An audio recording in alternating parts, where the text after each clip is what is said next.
directement à notre cher déclarant, notre modèle, notre guide, Ahmadou Mbacké Maoul Hayat. Docteur Pape Fary Seye, aujourd'hui, sous le fardeau de mes vieux ans, je puis alléguer à corps et à cri que je n'ai guère regretté mon engagement envers vous. Merci Djawrin Seye.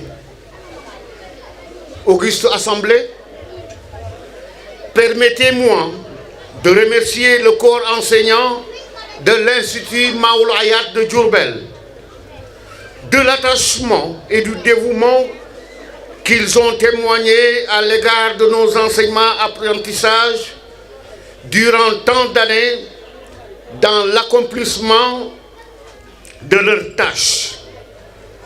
Grâce à votre travail assidu, valorisé par un souci constant de perfectionnement, vous avez su mettre votre expérience et votre connaissance au service de l'IMD qui a abouti une fois encore à cette belle journée de l'excellence.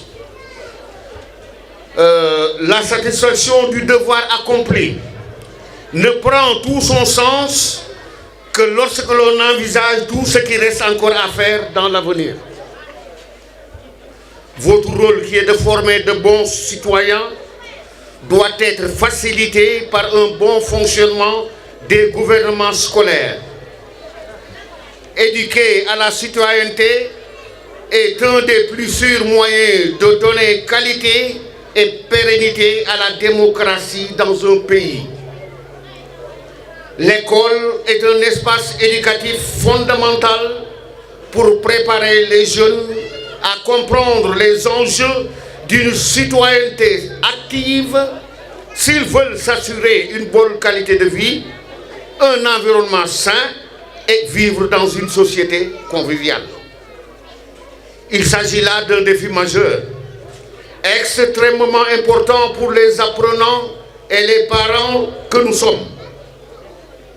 Ils sont nombreux à estimer cependant que les valeurs et principes les plus importants pour assurer une bonne intégration dans la société ne sont pas significativement pris en charge par l'école. Notre force, notre chance, la cohésion sociale. La cohésion sociale dans l'espace éducatif est un aspect qualitatif très déterminant pour la réussite scolaire. La facilité avec laquelle nous renonçons souvent à notre culture ne s'explique que par notre ignorance de celle-ci et non par une attitude progressiste adoptée en connaissance de cause, disait le grand savant Cheikh Anta Diop. Il nous enseigne que la culture est la mémoire de tout un peuple. Chers parents d'élèves, infatigables femmes et hommes qui veillent sur notre cher établissement et qui nous assistent comme un jardinier sur ses rosiers, nous vous disons encore merci. Merci pour tout.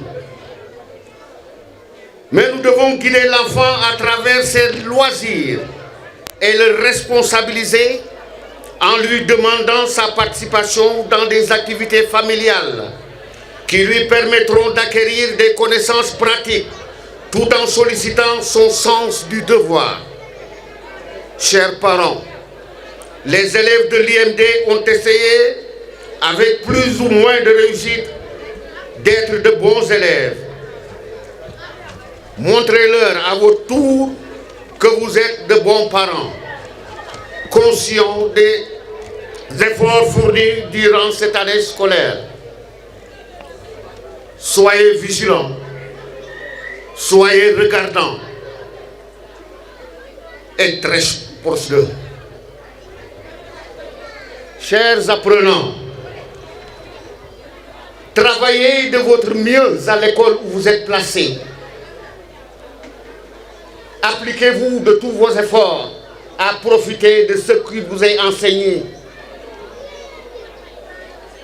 Songez déjà qu'on pourrait déjà tirer un certain travail de vos petits bras et de vos petites jambes. On ne le fait pas cependant. Une comparaison va vous expliquer pourquoi. Vous connaissez le maïs.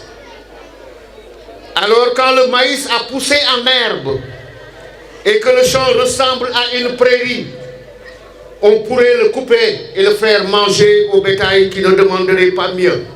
Mais cette herbe-là n'est pas une herbe comme les autres.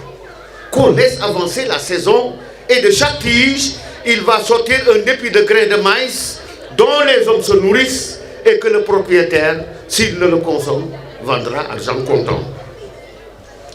Eh bien, vous aussi, vous êtes des pieds de maïs.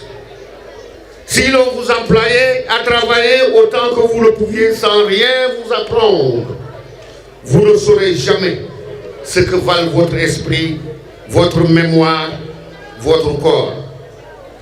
Mais si on vous apprend le chemin de Dieu, à lire, à écrire, à compter, à réfléchir, avec une ferme volonté d'assistance de vos parents, vous serez plus tard un quelqu'un à l'image de ces personnalités ici présentes.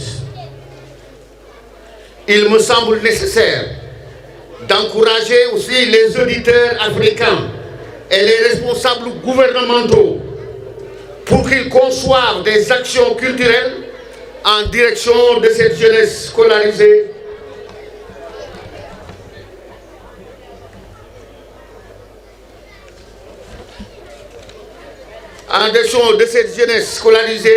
qui ne demande qu'à s'instruire à condition qu'on lui donne les moyens effectifs d'accéder aux livres. Dans une telle perspective, il apparaît indispensable d'envisager rapidement, Monsieur le ministre, ici présent, la conception d'ouvrages scolaires et littéraires adaptés aux réalités socio-culturelles de l'Afrique.